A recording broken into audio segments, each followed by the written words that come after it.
What's going on, guys? So a historical moment in boxing for the country of Cuba has taken place in the last couple of days, where a 60-year ban on professional boxing has finally been lifted in Cuba. Now, a lot of people are asking a lot of questions as to why this ban was implemented and why after 60 years has it been lifted. So I thought I'd make this really short, brief, and some more accurate video to help explain and better understand exactly what has taken place in the past with professional boxing in Cuba and what's happening now. So according to my research, boxing was in fact firstly banned in 1912, only 2 years after the first boxing club was established in Havana by a Chilean man named John Budinik.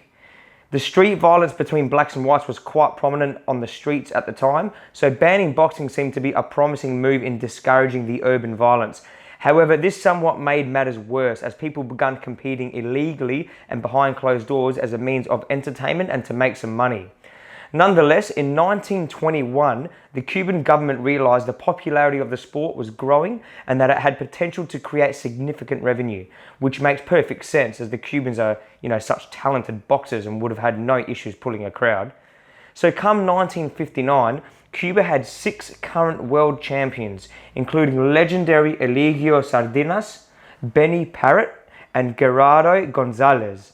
However, ironically at this very point, Cuba still hadn't won a gold medal in the Olympics, not one.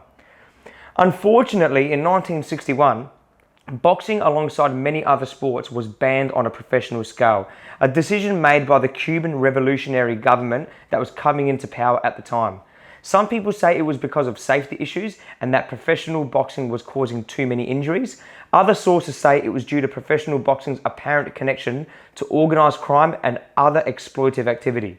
It was Cuban revolutionist Fidel Castro's final call to ban professional boxing in Cuba. This caused many Cubans to flee their homeland to find opportunities in having a career in boxing abroad. One good thing this did for the Cuban boxing scene was produce world-class amateur boxers. Cuba being limited to amateur boxing led them to winning 6 gold medals in the 1980s Moscow Olympics and a multitude of other celebrated amateur boxing achievements. Now, as exciting as this may all seem, I think it's worth waiting a while to see how things pan out. A Mexican company called Golden Ring Promotions will be hosting a professional boxing league in Cuba in which boxers would receive 80% of the compensation for winning fights, 15% will go to coaches, and 5% to medical staff.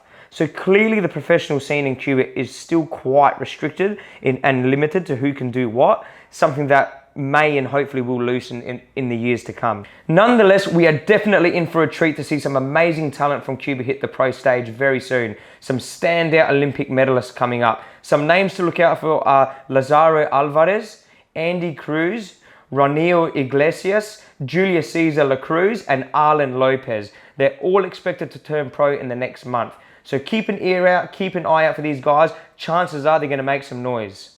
So there you have it, guys. A little history lesson on Cuban boxing and what all the fuss is about this ban being lifted after a massive 60 years of no professional boxing in Cuba. I hope you enjoyed the video. Thanks for watching. I'll see you next time.